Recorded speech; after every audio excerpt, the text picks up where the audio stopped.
اهلا بكم. النهارده هنتكلم عن كلمه مشهوره جدا يمكن متداوله في اوساط البرمجه والذكاء الاصطناعي والكمبيوتر ساينس بشكل عام، وهي السايبر سيكيورتي. السايبر سيكيورتي هي الانفورميشن تكنولوجي سيكيورتي اللي مهتمه بحمايه الانظمه والشبكات والكمبيوترز من الان اوثورايزد اكسس او الدخول غير المصرح به او من الهاكرز بشكل عام. لكن احنا هنا قدام مصطلح او كلمه كلنا بنرددها يمكن ما نعرفش معناها، وهي كلمة سايبر. ليه كلمة سايبر؟ أول ما ظهرت كلمة سايبر ظهرت عام 1984 في رواية لويليام جيبسون كان بتتكلم اسمها نيوري مانسر، ذكرت كلمة سايبر. واحنا هنا هنقول ان السايبر من السايبر سبيس او المكان فيرتشوال احنا بندخله من مكان فيزيكال. هنوضح ده بان نقول ان السايبر سبيس او السايبر ده ليه 4 لايرز. اول لاير الفيزيكال لاير، ثاني لاير اللوجيكال لاير، ثالث لاير الانفورميشن لاير، واخر لاير هو البيرسونا لاير او السوشيال لاير.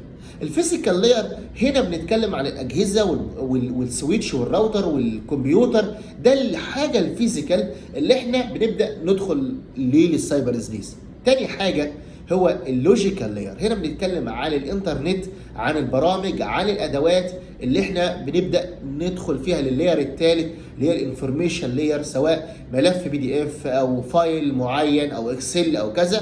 نوصل لاخر حاجه هي السوشيال لاير، وهو الانسان او البني ادم اللي بيستخدم الحاجات دي. الاربعه لايرز دول على بعضهم هم السايبر سبيس، واللي السايبر سيكيورتي بيحميه.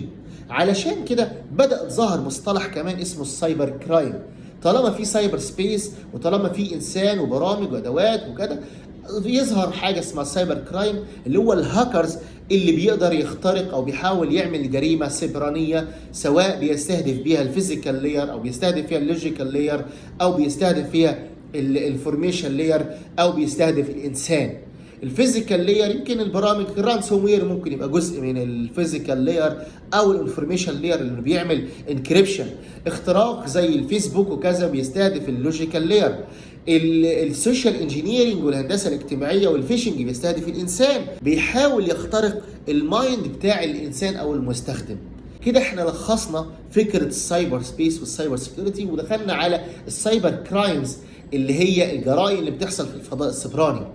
بنوصل بعد كده علشان نحمي الانسان كويس بتظهر حاجه اسمها السايبر لو او القوانين اللي بتنظم السايبر سبيس، لان السايبر سيكيورتي هو بيحمي البروسيس والبرامج والادوات، والسايبر لو هو بيحمي الانسان نفسه او القوانين اللي بتقدر تحمي، لان في عمليه الاختراق السايبر سيكيورتي بيحافظ على الانظمه من عمليه الاختراق، والسايبر لو بيفرض عقوبات على الشخص الهاكر. فبالتالي الجزئين دول او الحاجتين دول بيقدروا يحموا السايبر سبيس. كده احنا فهمنا يعني ايه سايبر سبيس واللايرز بتاع السايبر سبيس، وفهمنا يعني ايه سايبر سيكيورتي، وفهمنا يعني ايه سايبر لو، وفهمنا يعني ايه سايبر كرايم.